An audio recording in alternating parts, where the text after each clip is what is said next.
from self-discovery to unapologetic passion, from inner strength to outward influence. It's Your Turn charts the journey of empowerment. Welcome to our series, where the book comes to life. In each episode, we explore a chapter's wisdom through real stories. We uncover the strategies that turn potential into power. And we witness how one woman's journey can inspire countless others. Prepare to see yourself in these pages and voices. Because with every story, we're reminded, it's your turn to write the next chapter. So welcome again on the book interview episode for It's Your Turn. And today I'm thrilled to welcome Angela Cretu. She's a distinguished leader in the beauty industry and a passionate advocate for female empowerment. With over 25 years of experience across Europe, Middle East, and Africa, Angela has been instrumental in driving transformative growth and innovation in diverse markets. As a former global CEO of Avon International, Angela revolutionized business models and expanded opportunities for women entrepreneurs globally. Angela's visionary leadership has earned her numerous accolades, including the 2023 WBCSD Leading Women Award and HR Magazine's CEO of the Year. Her commitment to rejuvenating brands and enhancing customer experiences, alongside her dedication to creating social impact, exemplifies her exceptional ability to connect people and resources for sustainable stakeholder value. Throughout her career, Angela has been recognized for her compelling vision and integrity, building positive economic, social, and environmental impact. Her belief in the power of co-creation across cultures, industries, and communities continues to inspire those around her. And I'm sure that she will inspire you and me here in this interview. So Angela, thank you so much for joining us here. I'm looking forward to exploring your insights and your knowledge and your learnings. So how are you doing? Thank you. Thank you very much, first of all, for inviting me, being part of this amazing community. I appreciate a lot your initiative. We do need more encouragement for women to share their voice, their experience, their insights, their support, so we get a better mix of genders, of perspectives in every boardroom, in every decision-making room for society, for business, for humanity overall. Absolutely. I couldn't agree more, Angela. And in my work with women as a transformation guide and as a authentic leadership coach, what I see, and probably I just want to know if you see that too, we are talking about the glass ceiling. This is something that is put there by organizations, by the system, by government. And yet we also have these inner glass ceilings. I see so many women, and sometimes I have that too. I won't be able to do this. Who am I to do this? I'm not good enough. I'm not qualified enough. Who will be interested? Who will be interested in my book? Will people read that? Things like that. I'm exaggerating now, but we have so many internal barriers. And so what I'm doing for myself and also with my clients is like reframing that in a narrative. First of all, create that awareness of what are we thinking about ourselves? What are we thinking about our relationship with others and with the world? And how does it serve us? And mainly, how does it not serve us? What's your experience with that, with yourself, but also with the hundreds of women that you have also supported and sponsored in your career? So first to talk a little bit about the two ceilings. They are not two separate ceilings. Somehow they are interlinked in a way, because from very early age, we do get the signals, yes, from our environment of what we can and we cannot do. So girls in many of the countries and cultures, and I've been blessed to work in various cultures around the world and live by the side of very different countries and people. It's the education, the overall culture have a tremendous impact on how the little girl is perceiving the world and her own capabilities and her own ability to change her surroundings. And that inner glass ceiling, how you call it, most of the times is determined by these early preconceptions. They might or not be validated by the environment they have later in life. Yes, either the social one or the one in their own company or in their own home. Yet those remain and really strengthen that thick, at times so thick ceiling almost unbreakable. And it's a very strong one. And I've seen it in many women who had no reason, given their environment, to think there is an external glass ceiling. I could see them stumbling, not being able to move forward because of the inner perception of what they can and they cannot do. Mhm. And that was regardless the upbringing. I could see it in Middle East countries to the Western countries. I've seen these patterns. Yeah. And of course, they are ceilings, but these are not insurmountable barriers. They're unbreakable ceilings. They're And glass, so they are breakable, aren't they? they Yeah. are absolutely, absolutely, I they are both. I like this uh, connection that you yes. make, Angela, in terms of the inner glass ceiling and the external glass ceiling. They are absolutely interconnected. There's this saying that you say, how the world sees us becomes how we see ourselves. So how do you disconnect that? How do you get loose of what other people and what society and what the system is expecting from us? In the book, I call it the societal boxes. How do you break loose from that in order then to be able to break that inner glass ceiling? What is your experience and your vision on that? I think I grew up in a communist country, so my upbringing, my education was on one hand side very good in terms of the perception about equality, because there was no difference in between genders. Boys and girls were treated absolutely same. I didn't feel I'm pushed back because I'm a girl. Yet the right of self-expression was zero.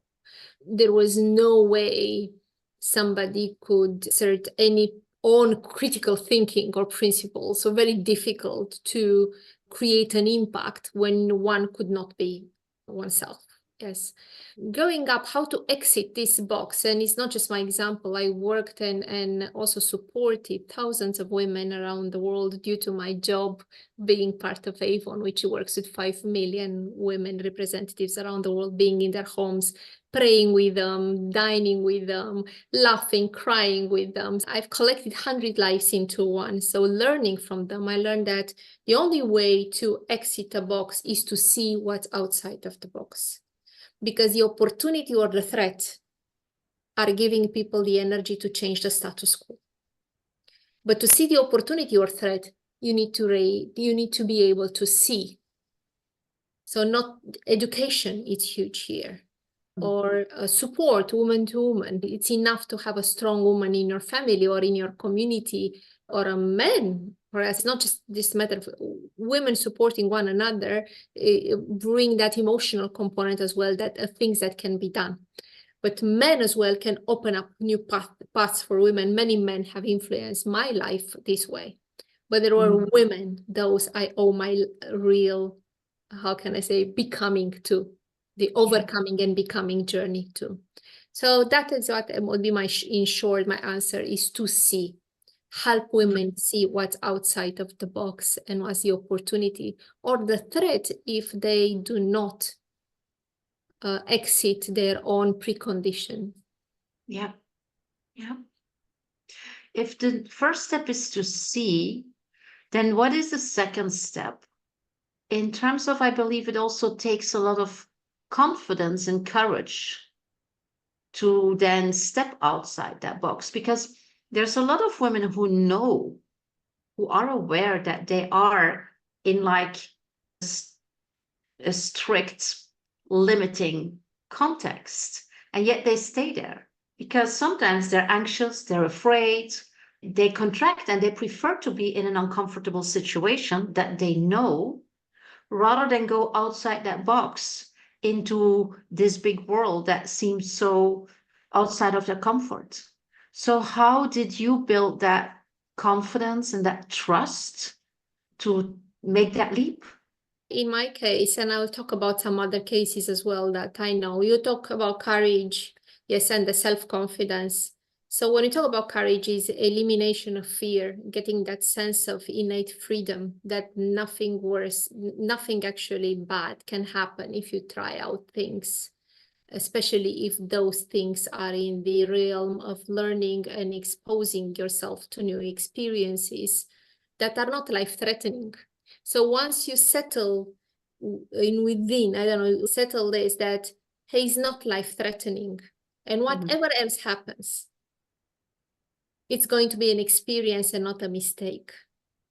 There are no fatal mistakes in business, especially if we talk about career, right?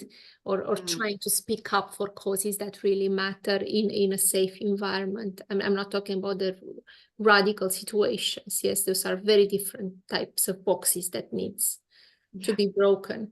But in our normal situations, so where we really need to emerge as stronger and have a higher impact, that courage, I wouldn't put too much weight on it. It's more about facing, what fear am I talking about? If I'm anxious, what am I anxious of? And then really list it down and writing down, face it. What is it that I'm going to be?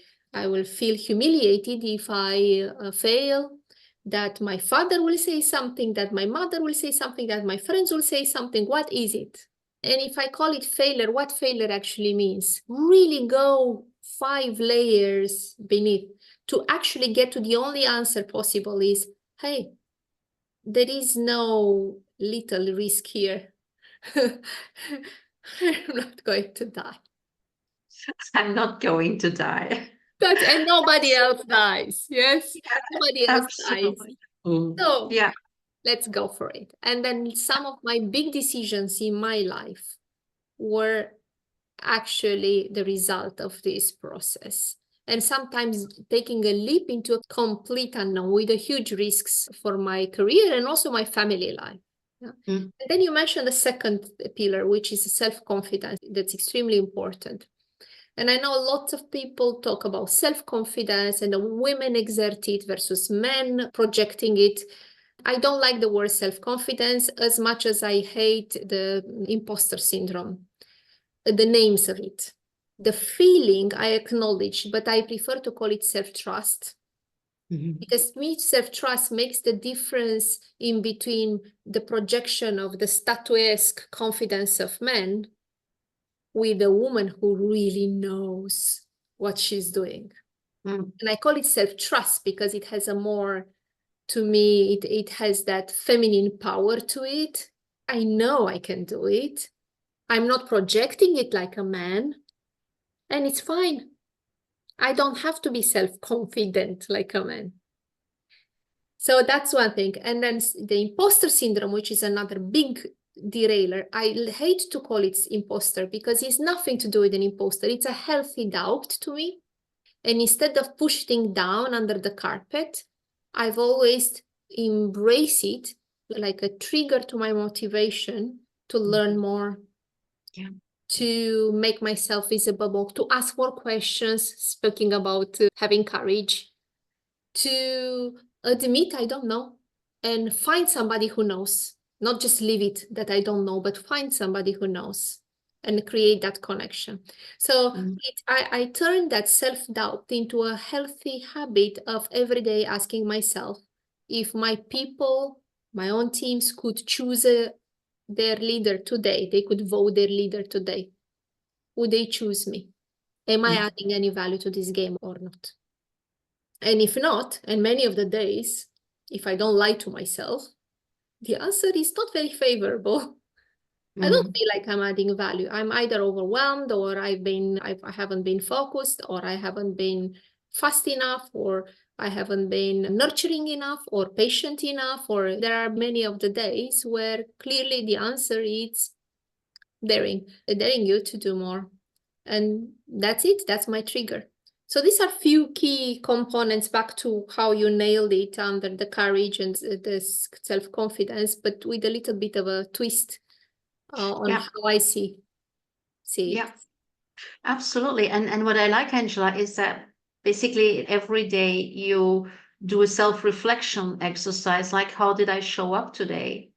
And sometimes you decide there was area for improvement. There was room for improvement. I didn't show up as the full-blown leader as I wanted to be, or my team needed and me be to fine be. with it as well. Not take it to the wall of shame, yes, and then bounce my head to the wall like how bad I was. Very important. No way. It was an experience. It's my trigger. I would enjoy some of the days, and not in a masochist way, but I would enjoy it in a way like, feeling that, okay, so I have a new homework. Yeah. Yeah. It's a continuous process. It's never perfect. It doesn't have to be perfect. It's never brilliant all the time. It doesn't have to be. It is about accepting that these things happen. It's also about accepting that we're human. And it's liberating. It's liberating. I would even go back to my team and say, I don't feel like I would have these weekly updates with them where I would report to them as well, where I think I co-created value in which areas and what I've done, not about me, but what we've done together. And I would simply call out, this week I don't feel I added here and here. I will come back on this area or learn from I don't know whom on another area. Or I need X, I will call out the X. I need you to coach me please here because I don't believe I grasped all the details. So things like that. It's liberating in a way. Paradoxically, it gives more self-confidence or self-trust, how I like to call it, this appetite to continue acquiring information when you openly acknowledge you don't have it. yeah. I think this is very strong and powerful, Angela, because I see a lot of women that do not have, once again, I will use the word courage, the courage to be that transparent and that vulnerable because they are afraid for the judgment. Because sometimes they feel, I have been fighting so hard for my position. I'm here as a VP or a C-level or a successful entrepreneur. I'm supposed, once again, people look at me, system, society is expecting, I'm supposed to have all the answers. So I cannot make mistakes. And what you are saying is no, being vulnerable, being transparent, being communicative, and basically looking for a co-creation of the solution is what I do. And is also what brought me where I am right now, where you are right now. And is also very exemplary. This is absolutely role modeling also for all women. That's why I'm repeating it because the women that are watching this or are reading the transcript of our conversation should never forget that vulnerability and transparency is a power tool and not a weakness. And it is the only way also to learn and to grow. But we are so afraid of rejection and judgment that we tend not to do it, right? That's the very definition of the box you called out. Yes, again, that fear, I would call it already a ceiling. Yes, and unless we dismantle that fear, what's going to happen?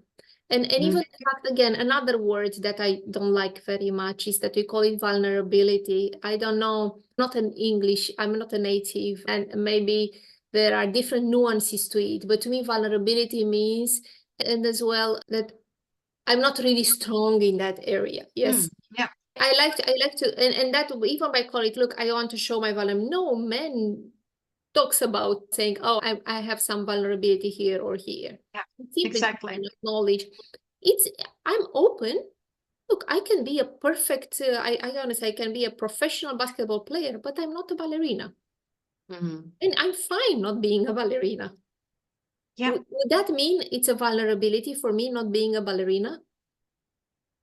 Absolutely not. Yeah. It's not. I believe when we use vulnerability or when I use it also in the context of my book, it is about taking off your harness, taking off your mask, not pretending in order to show who you really are because you're afraid that people will hurt you. That nuance I get very well. That nuance, this is it. That's the angle.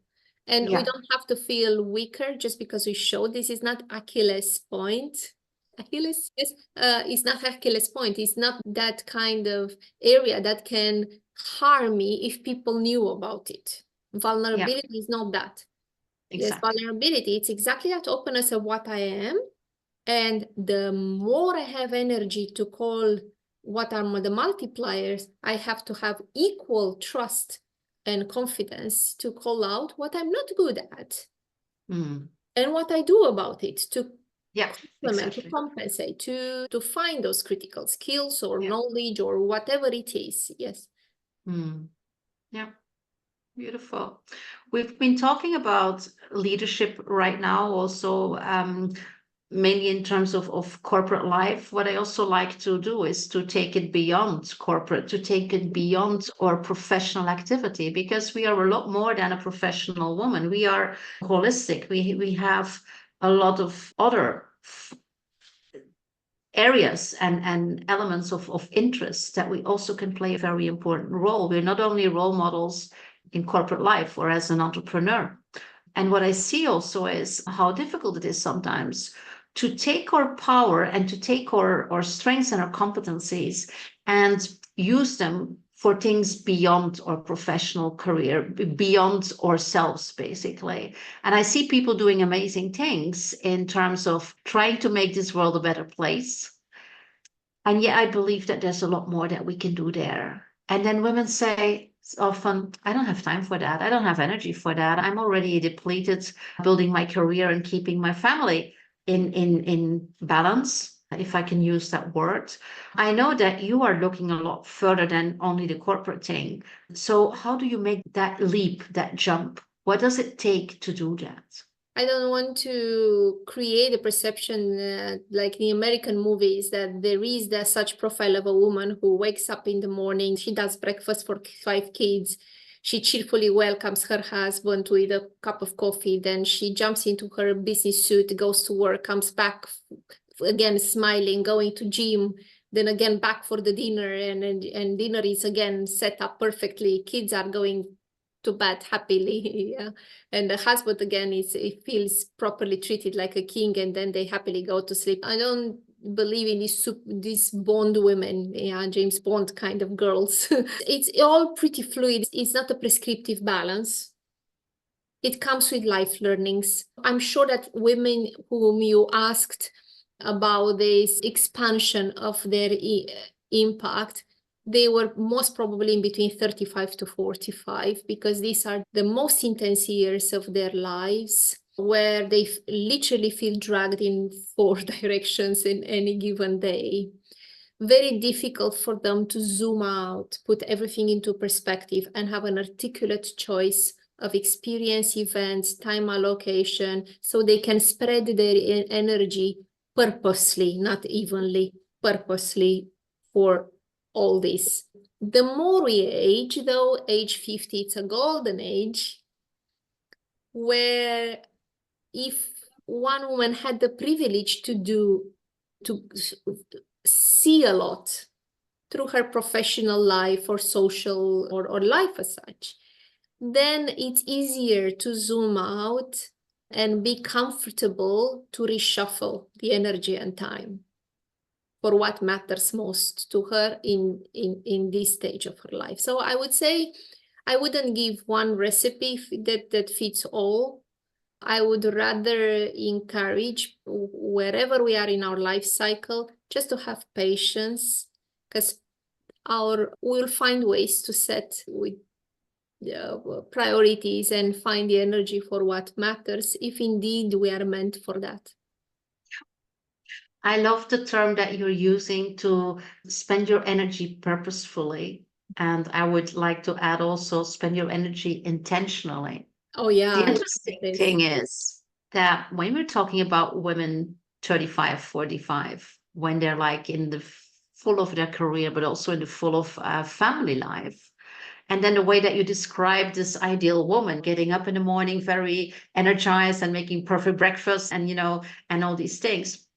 There, what I see, and I see that because I'm also coaching women that are in high level positions and that are creating a family life. And they're like, okay, no, what? Because I'm out 3 months, sometimes 6 months or 8 months, 9 months. And then I come back, and how are they looking at me? They're not looking at me like as a very professional, ambitious, successful lawyer. They're looking at me as a working mom.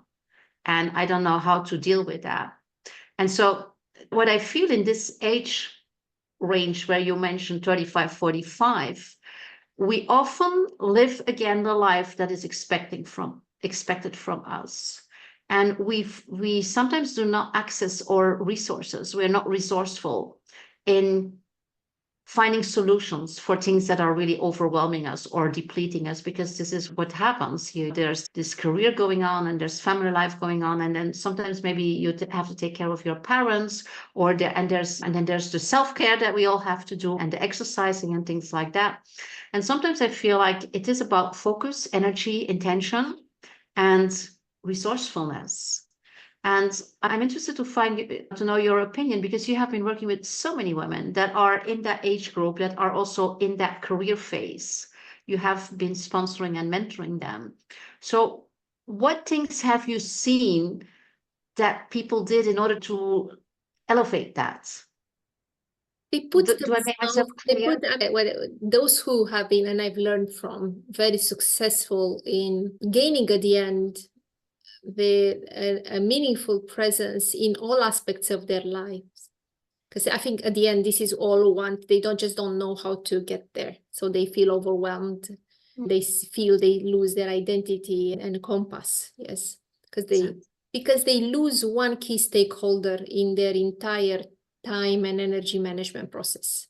And that key stakeholder is themselves. And sometimes working with some of them, from those I learned to those I'm supporting, I just realized that at times there is no space for them to acknowledge that. And it was no space for me at a moment in my life. I was quite lucky. I learned it quite fast. I had the right mentor at that time, and I'm grateful for that. And because I had no space, he simply told me, you book time. I don't care it's empty because you don't see what you do with it. But you book time, that's the time for you.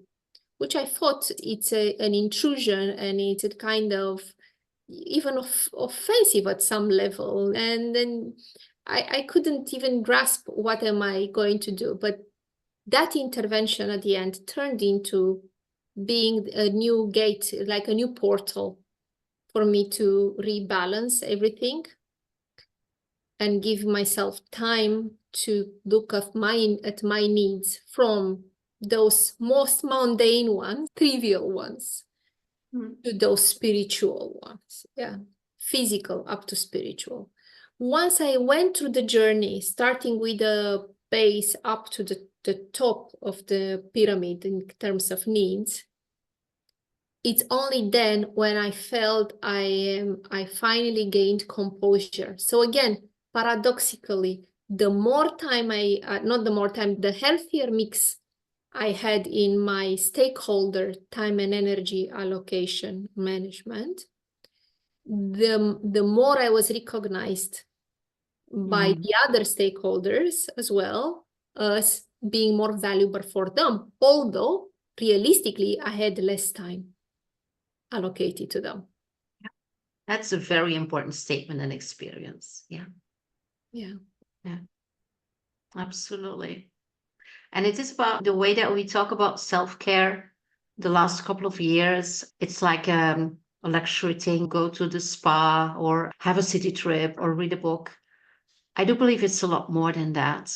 I do believe that what you are saying is like allocating time for yourself in order to do things that are building your resilience, but also building your strategic agility. It's not something like you do like that. It's something that you do because you know that it is very important, not only for you as a stakeholder, but for the other stakeholders in your life as well.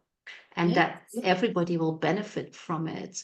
It is actually, self-care is not only not doing anything, it is also like work. It is about exercising. It is about taking care of your body, of your soul, of your spiritual life, of your mental health. It is about taking care of yourself. And it doesn't mean to do nothing or to take a sauna or to take a warm bath, which is very interesting. It can start this way, especially for women who have depleted themselves from this kind of experiences for years.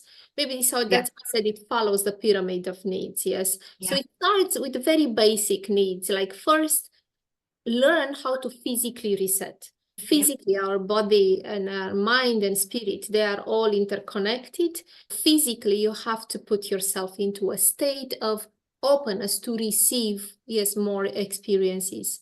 And then step by step, it requires huge discipline. It took me years to go from physical to acknowledge, so to already start acknowledging who I am I not, what's my direction, what are my sources of energy, where I get the energy from, and then translate this into set of experience from the next level of learning up to spiritual experiences and then physical activities that would offer me that kind of tremendous energy for me to be able to share with others.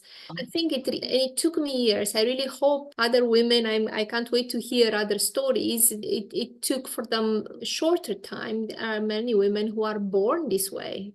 It was life who took me through these steps, and I had a lucky intervention of few gifted people who have been by my side.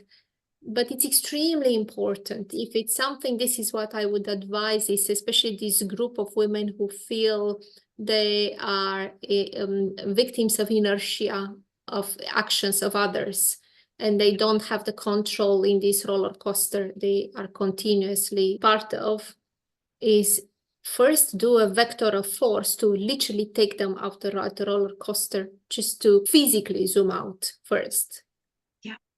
And then step by step build themselves up till they gain that kind of, people feel you as a leader or as a person whenever you meet and have a dialogue just like ours. People feel you if you are internally, there is that harmony. So if you are present, energy is aligned with your intent and with your purpose, and you are there 100%. People feel that aura of a person who is at peace.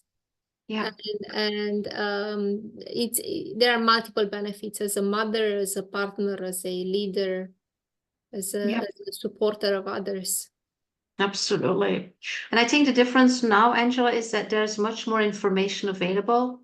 There's much more research. There's much more science around all these things, because it is about food, it is about sleep, it is about certain practices. It is possible to implement and integrate certain rituals and habits in your life. And there's the habit stacking methodology in order to do all these things in a different way than we had to learn 10 or 15 or 20 years ago. There's a lot more resources available. And if you can do that guided by a mentor or a coach or with your community of like-minded women, then you also feel sponsored in that area in terms of like accountability buddies and things like that. But it is absolutely important to start small and start building. I absolutely agree. Yeah. Indeed. When you look at what you have accomplished, and I know that you're not finished because we are becoming and we are growing for forever. That's how I look at it. But what is it that you are most proud of in terms of your legacy? I am proud of, whenever you ask me this question, and this is not the first time I hear it, people are telling me that I have a self-deprecating nature because I automatically divert the attention to many people around myself who have equally had journeys of overcoming, becoming really inspirational, and maybe I contributed to with either physical or financial or moral support. I would say this is what gives me most of the energy back. It's the impact I could have had in lives of others, from tiny to more meaningful for them. As per my own journey, I am proud that I have this keen curiosity, appetite to learn, to connect. I'm proud of my today at this moment. I look back with gratitude, and I am proud. I'm still very much engaged with my life, and I'm free to make choices. Yeah. What is the best advice that you ever received and that you would like to transfer to women that are watching this conversation?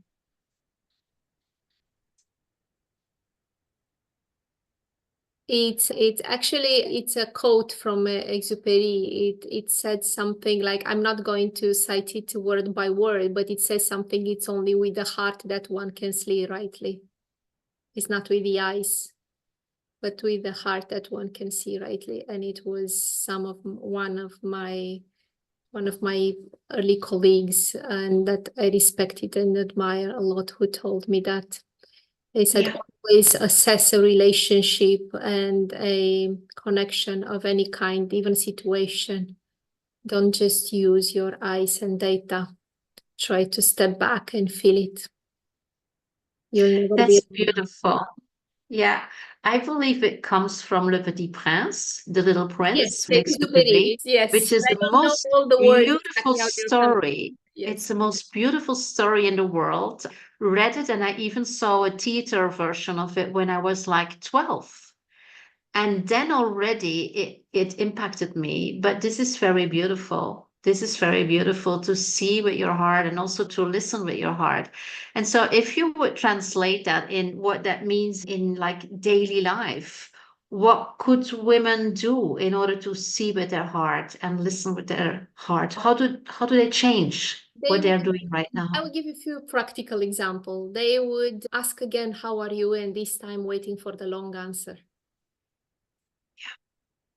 They would ask the second why. Yeah. They would, when I say, can I help you? They would actually mean that. Yeah. So there are lots of examples, and as well in business. Yes, that would mean before you make a call, either in judging somebody, something, or making any kind of decision, is to try to feel what is the flow of energy in the room, key stakeholders, where they come from, what are the motivations, because no matter the decision, the execution or the implementation of certain project or certain decision will very much depend on the engagement of people around, not just the data which led to this decision. So it does help. It does help a lot. But again, it requires discipline. It's not, and I don't want people to imagine that all of a sudden this becomes a softer environment. Seeing with the heart is not necessarily softer. At times can be extremely harsh because it shows you sometimes what data just partially cover, and things can be ugly. Because seeing with the heart is not just seeing pink. Seeing with the heart is meaning listening to certain instincts or being true to yourself, being honest with yourself of who actually you are. Yeah. To be able to add or value or step back saying, this is not my game. So a heart is not necessarily that kind of, it's not pink. Seeing with the heart is not seeing with pink glasses. Yeah. Yeah. That's absolutely a very good addition to the seeing with your heart.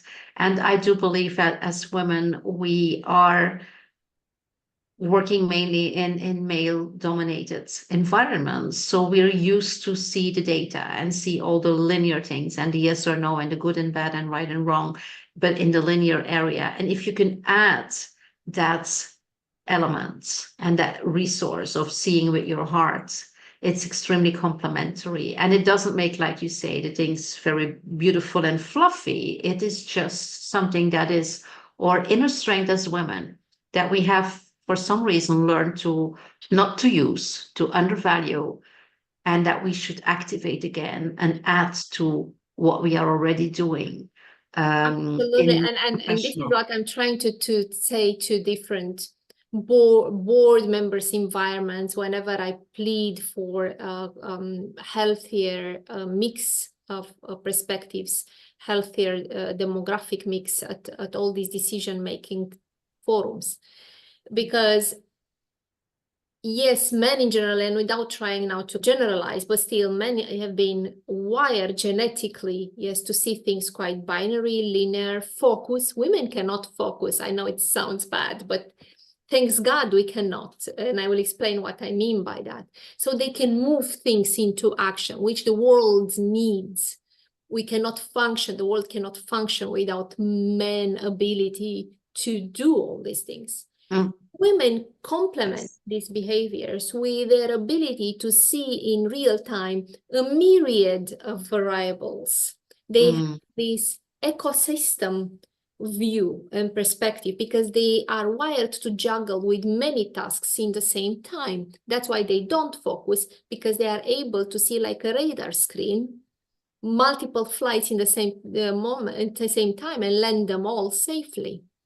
So they see that, and moreover, they feel the movements. They are not just seeing factual status quo. They understand, they feel the dynamic. So I think that complementarity, it's really necessary. So it's not about choosing a man or a woman. Make sure your whatever decision forum you have has the right mix of perspectives, because then decisions will be more anchored into the reality, faster, and move into action in the right way, with people engagement, with the right energy around it. Yeah, absolutely. And there already, Angela, I also feel your focus on inclusivity, on making sure that all stakeholders are involved in decision-making process, that our elements are brought to the table in decision-making processes. And that is something that is so important, not only in corporate life, I also think in politics, but in families. These are elements that we tend to forget, also because sometimes we want to make the quick decisions and we go for what we always have been deciding, and we lose because all our outcomes are sub-optimized, because we do not take the time to do this and to have these conversations. And once again, these conversations take time, and sometimes they take, I will use the word again, they take courage in order to bring the things to the table. Hey, wait a minute, we haven't talked about that. There's so many elephants in the room that stay there, and that can be addressed if you develop that quality and that strength that we all have. They're innate strengths. As women, we all have them. It is about finding the way to access them, and then also finding the way to manifest them. And yeah, those are beautiful. This is beautiful advice and very practical tips also to bring the concepts into life. Thank you so much for that, Angela. Your last words for this conversation? I hope we have many more conversations. I also have more opportunities to learn from other members of your community, Elena. I deeply believe that by sharing our insights and our own stories, we can make each other stronger and creating that environment that we all need for us as humanity to progress. Absolutely. That's also basically what I wanted to do, what I intended with the book. It is not only writing the book, but I also wanted to document it with real stories like you are bringing here. And I thank you so much for your support and your contribution. And also the book is going with a website where there's downloadables for integration, because you already mentioned reflection practices, gratitude practices. These are all also complementary to the book in order to integrate and create those rituals to make a change, to access more resources. And I absolutely also want to build a community, because it is so important to be with like-minded women, to have allies, to have a support system with women that have your back, the ones that really look after you and that are on similar paths, and that indeed advise and validate and sponsor without the competition or without the negativity that we sometimes feel, especially in corporate life. I believe that as women, we have the enormous potential to lift each other up. And I absolutely want to contribute to that. And so do you. And I thank you so much for being here, for supporting my mission. And I know that it's very aligned with your mission, hearing your story and seeing your track record. And kudos for you for the work you do, for the voice that you have in the world, and the impact that you have and that you will continue to have for so many women. I'm really thrilled to do this together. Beautiful. Kudos to you. Thank you. Thank you very much.